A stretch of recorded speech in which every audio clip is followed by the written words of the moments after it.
Hello, नमस्कार दोस्तों। स्वागत है आपका अपने यूट्यूब चैनल पर। दोस्तों, आज आपके लिए हम बहुत ही बड़ी अपडेट लेकर के आए हैं दोस्तों, बिहार बिजली विभाग के रिगार्डिंग में। तो आइए दोस्तों, जानते हैं सभी बातों को। दोस्तों, अगर आप चैनल पर नए अभी तक सब्सक्राइब नहीं किए तो दोस्तों सब्सक्राइब कर लीजिए, क्योंकि यहाँ पर डेली बेसिस पर प्रैक्टिस सेट और दोस्तों डेली करेंट अफेयर्स और कोई भी अपडेट अगर जॉब से रिलेटेड आती है तो वो आपको दिया जाता है। तो दोस्तों, चैनल को सब्सक्राइब कर लीजिए। देखिए दोस्तों, यहाँ पर है बिहार बिजली विभाग BSPCL में। दोस्तों, यहाँ पर देखिए रिजल्ट का अपडेट बताएंगे आपको, ठीक है, और कट ऑफ क्या रहने वाला है इस पर दोस्तों पूरा चर्चा करेंगे डीप एनालिसिस के साथ पूरा कि कितना कट ऑफ रहने वाला है हर एक कैटेगरी वाइज, और मेल फीमेल सभी का कितना कट ऑफ रहने वाला है, सभी का चर्चा किया जाएगा दोस्तों। तो चलिए शुरू करते हैं वीडियो को एकदम। दोस्तों, यहाँ पर सबसे पहले हम एक बात आपको बताने देना चाहते हैं।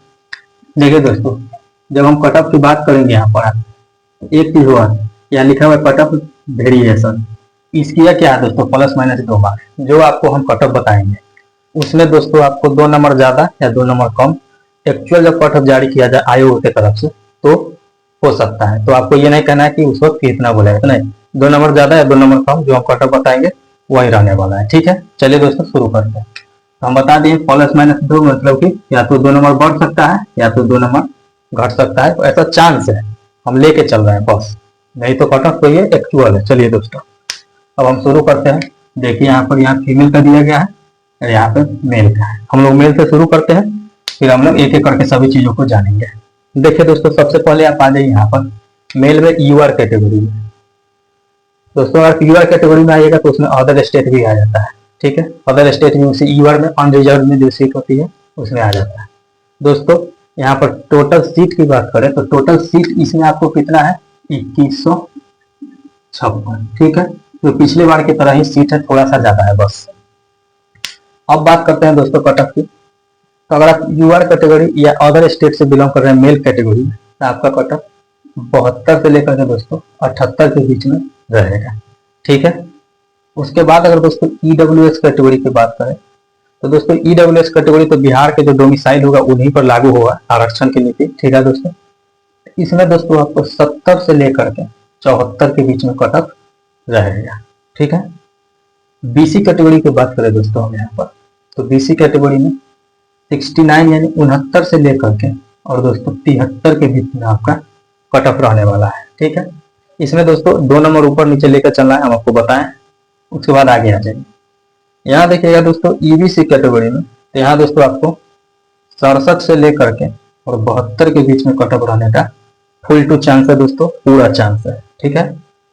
आगे आइएगा दोस्तों, यहाँ पर एससी कैटेगरी में बात करें तो एससी कैटेगरी में दोस्तों 63 से लेकर के और 66 कट ऑफ रहने वाला है, ठीक है, 63 से 66। नेक्स्ट अब बात कर लेते हैं एसटी कैटेगरी की। तो अगर आप एसटी कैटेगरी से बिलोंग करते हैं तो 58 से लेकर के 62 आपका कट ऑफ रहने वाला है। इसमें दोस्तों 2 नंबर ऊपर नीचे लेकर के चलना है, ठीक है। और एक चीज बात देख लीजिए दोस्तों कि हम आगे बात करते हैं कि फीमेल का क्या रहने वाला है, गर्ल्स का किस प्रकार से रहेगा।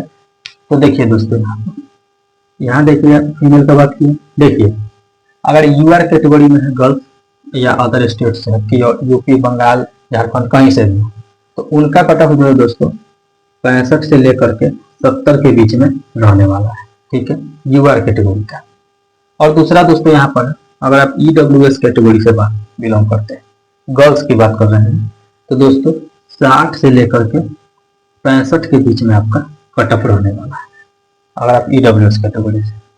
अगर आप बीसी कैटेगरी यानी बैकवर्ड क्लास से हैं तो दोस्तों यहाँ देख लीजिए 58 से लेकर के और 63 के बीच में आपका कट ऑफ रहने वाला है, ठीक है। उसके बाद यहाँ पर भी दोस्तों जो बोले प्लस माइनस यहाँ पर भी लागू होगा, यहाँ भी प्लस माइनस ऊपर 2 नंबर आप लेकर चल सकते हैं। चलिए आगे चलते हैं।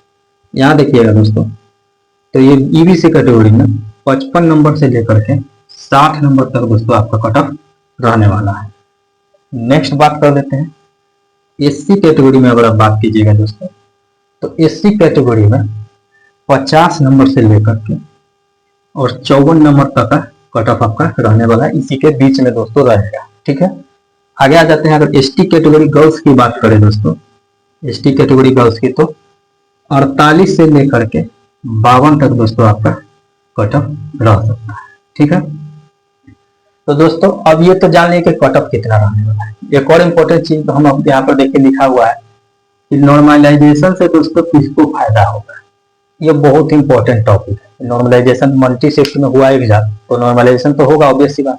इससे किसको फायदा होगा, क्या सभी का होगा फायदा, कुछ को होगा, किस प्रकार से नॉर्मलाइजेशन में फायदा होगा, तो हम आपको बात कर लेते हैं। दोस्तों रिजल्ट यहाँ पर देखिए, आखिर रिजल्ट कब आ सकता है इस पर भी बात करेंगे, इसका भी एक्सपेक्टेड डेट पूरा आपको हम बताएंगे।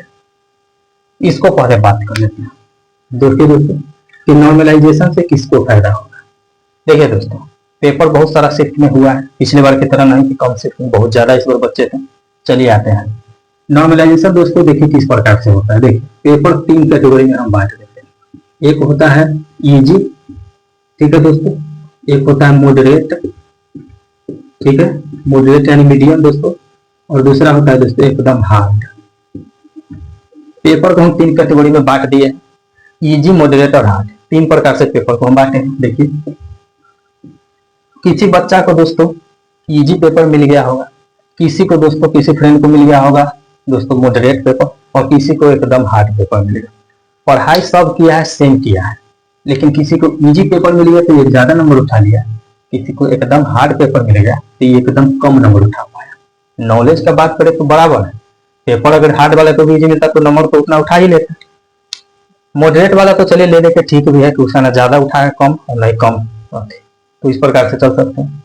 तो किसको ज्यादा फायदा होगा, तो दोस्तों देखिए किसको कितना नॉर्मलाइजेशन होगा इस पर बात कर लेते हैं। अगर आप इजी शिफ्ट में एग्जाम दीजिए तो इजी शिफ्ट में आपका इतना बात मान लीजिए कि 0 नंबर से लेकर के 2 नंबर तक दोस्तों आपका मार्क्स बढ़ सकता है। मतलब ये हो सकता है कि आप 70 नंबर लेकर क्या है तो 70 पर ही रह जाए। ये हो सकता है अगर नॉर्मलाइजेशन होगा तो 2 नंबर से ज्यादा नहीं हो सकता है, क्योंकि आपका शिफ्ट इजी था। ठीक है, आगे आ जाइए मॉडरेट की बात करें। मॉडरेट में दोस्तों आपको 5 नंबर से लेकर के 7 नंबर के बीच में बढ़ सकता है। ठीक है, 5 नंबर 7, मतलब आप मॉडरेट में अगर आपका पेपर रहा था, वहां अगर एनालिसिस के बाद पता चला कि नहीं पेपर मॉडरेट में तो मिनिमम 5 मैक्सिमम 7 नंबर तक आपका बढ़ सकता है। ठीक है, मतलब बढ़ेगा ही, घटेगा तो नहीं, ऐसा नहीं कि उतना ही पड़ेगा। आप मॉडरेट पेपर दिए हैं तो बढ़ेगा। सबसे मेन जरूरी बात है कि हार्ड वाला का क्या, फंस तो गया हार्ड वाला, उसका क्या होगा। तो दोस्तों उसका नंबर कम से कम दोस्तों यहाँ देख लीजिए तो 10 नंबर से लेकर के 12 नंबर तक दोस्तों आपका मार्क्स बढ़ सकता है। ठीक है, ये दोस्तों बढ़ सकता है इतना मार्क्स। अब इस सिनेरियो से बात करें दोस्तों, तो क्या कोई हार्ड शिफ्ट में कोई बच्चा, हम यूआर कैटेगरी को ले लेते हैं, किसी और को नहीं, यूआर कैटेगरी से मान के चलिए मेल को ले लेते हैं। कोई बच्चा है फर्स्ट नंबर ए है जो दोस्तों यहाँ पर लेके आया है 72 नंबर, जिसका माने कि कट ऑफ इतना गया तो इसका होने वाला है। कोई बच्चा ये है जिसको मान के चलिए 62-63 नंबर लाया है, मान के चलिए कि वो 62 नंबर लाया है। ठीक है, ये दोस्तों हार्ड शिफ्ट में फंस गया, ये 62 नंबर लाया था, क्या इसका तो मेरिट नहीं बनेगा, कट ऑफ तो चला गया ही ना। इसको नॉर्मलाइजेशन से फायदा होगा क्योंकि हार्ड शिफ्ट है। मान के चलिए इसका 10 नंबर नॉर्मलाइजेशन हो जाता है, 11 नंबर हो जाता है, 12 नंबर हो जाता है। इस प्रकार से कोई भी एक नॉर्मलाइजेशन हो सकता है। मान के चलिए मिनिमम लेके चलते 10 नंबर भी होता है, तो दोस्तों इसका भी पहुंच गया यहाँ पर 62 और 10 72। यहाँ भी कट ऑफ रेंज में है, ये भी कट ऑफ। जो इजी शिफ्ट में अच्छे नंबर उठाए उनका सिलेक्शन तो होगा, लेकिन जो हार्ड शिफ्ट में कम नंबर उठा पाए निराश नहीं होना है। ठीक है, उनका भी सिलेक्शन होगा, नॉर्मलाइजेशन आपका किया जाएगा अच्छे से। क्योंकि आप हार्ड शिफ्ट में फंसे हैं, कोई इजी शिफ्ट में है, तो उनका तो अच्छा है कि नंबर लेकर बैठे हैं, लेकिन उनका भी सिलेक्शन हो, और जो हार्ड में थे उनका भी होगा क्योंकि नॉर्मलाइजेशन है।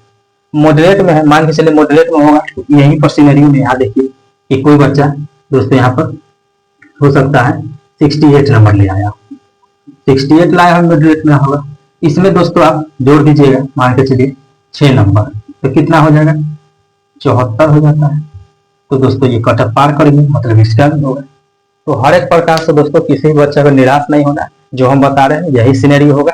आप खुद थैंक यू बोल कर जाएंगे हमको वीडियो में रिजल्ट आने के बाद। ठीक है, अब सबसे मेन जरूरी बात कि आखिर रिजल्ट कब था, इतना दिन से इंतजार कर रहा है। तो देखिए दोस्तों बीएसपीसीएल का रिजल्ट देने का एक सिनेरियो है, एक दोस्तों उसका तरीका है। देखिए ए बी सी मान के चलिए 3 प्रकार के एग्जाम, तो मान के चलिए पहले ए को करवाएगा, फिर बी को, फिर सी को। तो पहले इसका रिजल्ट आएगा, फिर इसका आएगा, फिर इसका आएगा, इसी प्रकार से रिजल्ट होता है। तो दोस्तों सबसे पहले करवाया गया था जेईई यानी जूनियर इलेक्ट्रिकल इंजीनियरिंग, दोस्तों जूनियर एग्जीक्यूटिव इंजीनियरिंग। तो दोस्तों इनका हुआ था, तो इनका रिजल्ट आ गया। उसके बाद दोस्तों एग्जाम हुआ था स्टोर असिस्टेंट, और दोस्तों कॉरेस्पॉन्डेंस कलर का, तो उसके बाद उनका एग्जाम होगा। और लास्ट में एग्जाम हुआ था दोस्तों TG3 का, ठीक है।